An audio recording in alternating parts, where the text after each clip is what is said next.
Hey guys, it's AnnewithanE here. I was asked by Jessica Young to do an interview about AnnewithanE. She is a writer and researcher from Toronto. She's a huge fan of Lucy Maud Montgomery and AnneofGreenGables, which is so cool. And she was at the season 2 premiere of AnnewithanE, which is where I first learned about her. So back in early March, she asked me if we could do an interview together for a podcast about AnnewithanE, but unfortunately the pandemic happened and so we couldn't meet up in person, but thankfully we were able to meet up over Zoom in May. I compiled some of my favorite parts of our interview in this video, and you'll be able to watch the entire interview over on Jessica's channel called Me and Maud without an E, or Me and Maud for short, which I'll link below. She has divided the interview into 3 parts, the first part coming out today, which I will also link below. Once you subscribe to our channel, you can turn on the post notifications bell on so that you will be notified when the other 2 parts come out. I'm so excited for you guys to watch our interview together. This is my first ever interview. I've never done something like this before, so it's really, really exciting. And without further ado, here are my favorite parts from our interview. Enjoy. Okay, so nice to meet you. Nice to meet you too. Yeah, under these strange circumstances, but Yeah. I'm glad we get to do this anyways, and that technology is allowing us to do this. Yes, I'm glad too. I also just want to know a little more about you because, I mean, I've seen you on Instagram. I've followed you for a while. I feel like I know you. I know you're at Ryerson. Oh, no, I'm at U of T.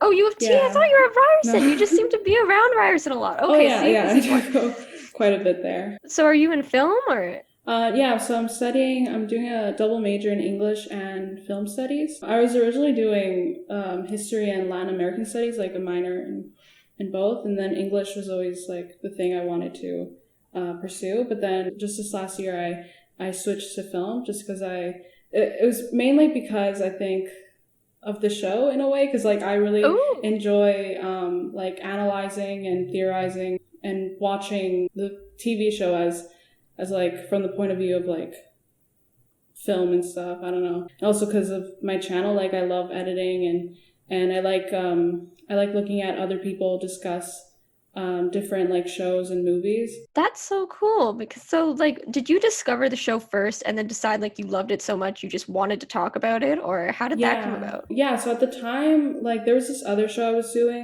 doing videos about, like I was dedicating a lot of like my time and energy into doing videos about this other show called Girl Meets World, but then that actually got canceled after 3 years as well. It got canceled? Yeah, I'm only on season 1. Oh no. Yeah. So, and then a few months after that, I found out that AnnewithanE was like this thing because of like the Sherbert edit that I saw recommended to me. And then I realized how small the community was for Anne at the time. So I really wanted to like create this sort of community and have people come and talk about like the show in like my comment section. And I love the show so much. Like I fell in love with it really quickly that I had so much to say about it, and because I was already a fan of the 80s version.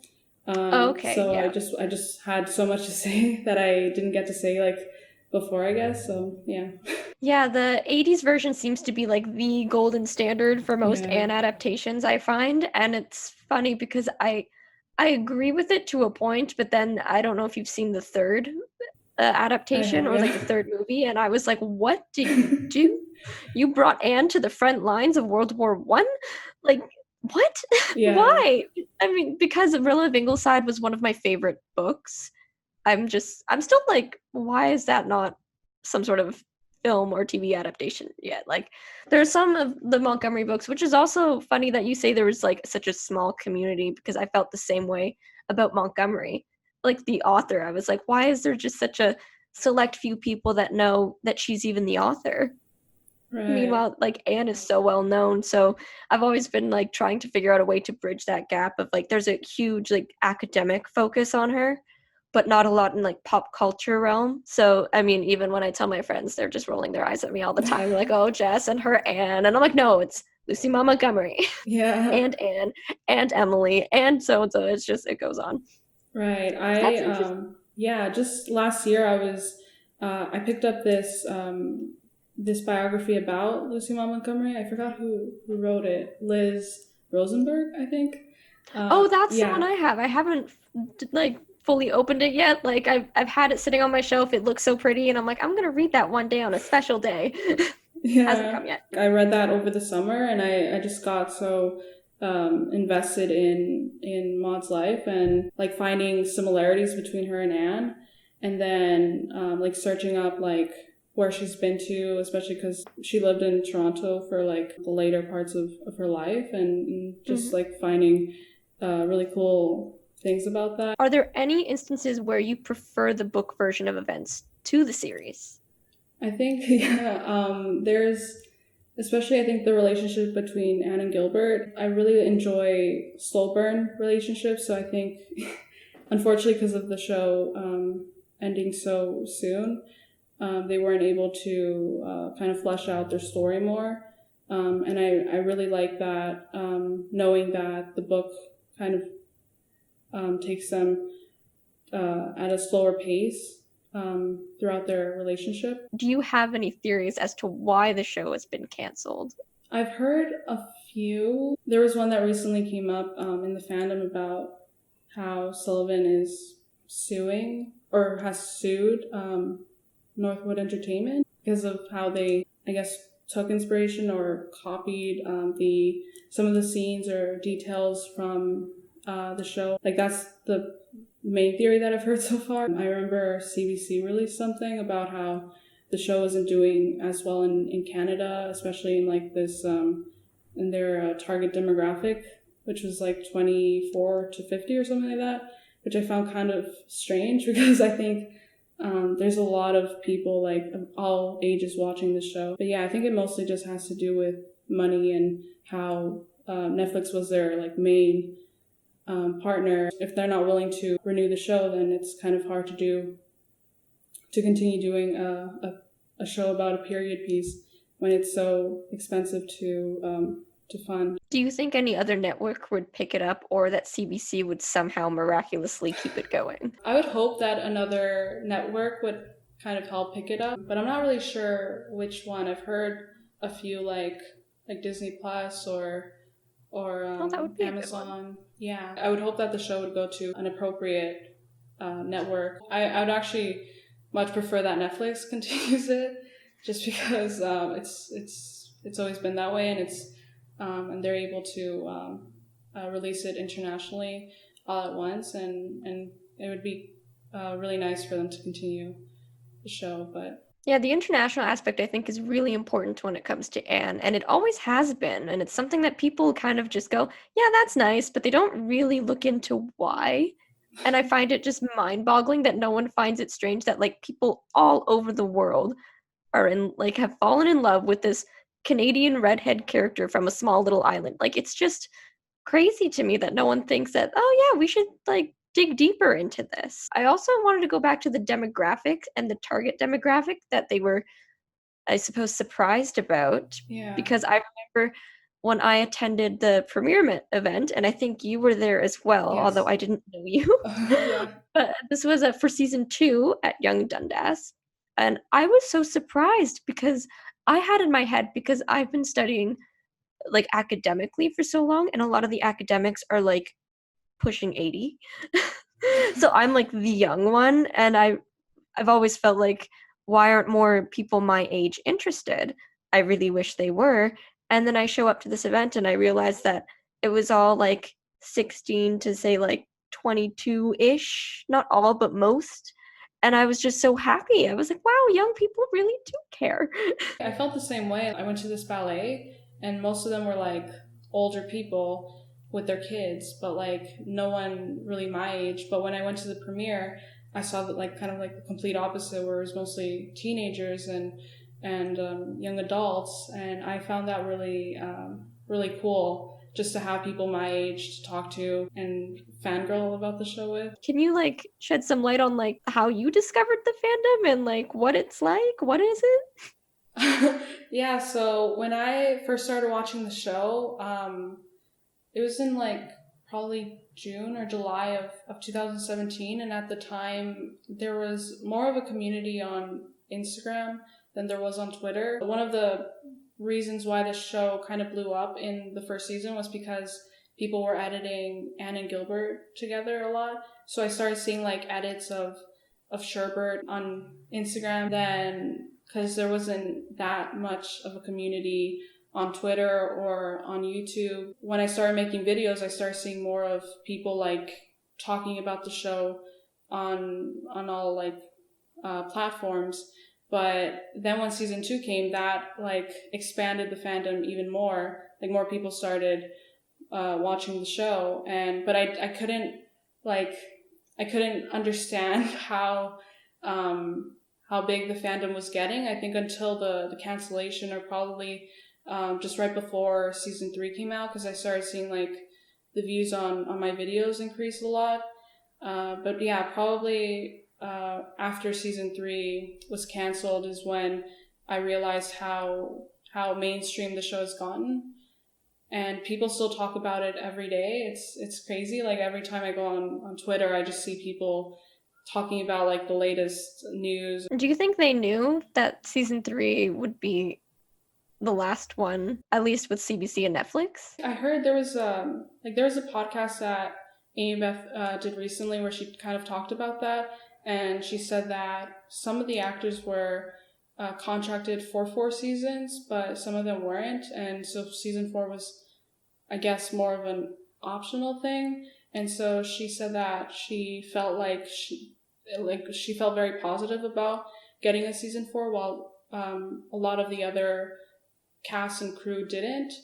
So I think most of them kind of knew that this might be the end. In terms of Netflix and CBC, I think that's kind of hard to say, because just a few months before the cancellation happened, CBC said that they were like breaking off their partnership with Netflix. So I don't know if that also contributed to the cancellation of the show. Yeah, that's one of the more prominent theories I saw, was that they were ending their partnership. And then I heard about the Sullivan lawsuit, and I thought, another layer. Yeah. So there are multiple reasons. But yeah, it's kind of a shame, because it's very, like, we have some good Canadian content, but I do think, as you said, it needs to be promoted more locally. And I'm always shocked. I mean, Historica Canada, which is a company I work for, 2 years ago, before I worked there, they did a survey about how many Canadians knew who Ella Montgomery was. And it was like a shockingly low percentage. I got involved with the project to like save her old house in Norval, to like turn it into a museum, and like securing funding for that isn't always easy, and you're just like, but why? So yeah. I only saw a few of the AnnewithanE season 3 like on bus stops, like the Yes. So do you think more promotion would have helped generate more interest, or like maybe it's how it's being promoted? I don't know. I think so. I think I noticed in like during season 2 it was much more like it was promoted so much more than season 3. Like even including like the premiere that happened in season 2, like I think that really generated a lot more interest in the show in Canada than it did in season 3, like locally, because there wasn't like a premiere for season 3, and there, as I said, there wasn't like billboards in like Yonge and Dundas or anything like that. I've noticed how Netflix promotes their like content like with press junkets and stuff on YouTube, but with AnnewithanE they never really did that. Like they didn't really get like the whole cast together and do interviews and stuff. And the ones for CBC, I haven't really seen much of those. So I think that also contributed to, I guess, like this, like not as much interest in the show as other like mainstream shows. I think that would have helped. Because there was like behind the scenes stuff for season 1, I remember being super excited for, that like generated interest, and you're like, I can't wait for this new version. Yeah. And I didn't see that at all beyond season 1, really. Also bloopers. I really wanted bloopers, but unfortunately we never really got them. I think that would have helped just to see more content from like behind the scenes of the show. To PEI, I went in 2014, just before I discovered the 80s version. So unfortunately I didn't like get to do anything Anne related, because I didn't really know of its existence yet. But my dad went. Like the reason why he brought us to PEI was because he watched the Road to Avonlea series in the 90s. So I thought that was really interesting how he didn't even tell us about that. But I discovered that after I started talking to him about AnnewithanE. But yeah, I would love to go back one day, hopefully. That reminds me also that Road to Avonlea has an interesting connection to AnnewithanE because of the character of Jasper Dale, who plays Matthew. Yes. That's true. I haven't watched the Road to Avonlea series, but I found that also interesting how he ended up playing Matthew later on. Megan Follows and Amy Beth are supposed to be doing a movie together where they play mother and daughter. They just recently finished wrapping in like February, I think. So I hope that comes out soon, I guess, or it'll probably come out next year. But it's a thriller, and I'm really excited to see that because it's going to be interesting to see both of them on screen together. Yeah, that's so cool, especially for like Anne fans to see the two Annes together. It's amazing. Yeah. Mother and daughter. Mother and daughter, yeah. Can you describe what a Sherbert video is, or like an edit, you mean?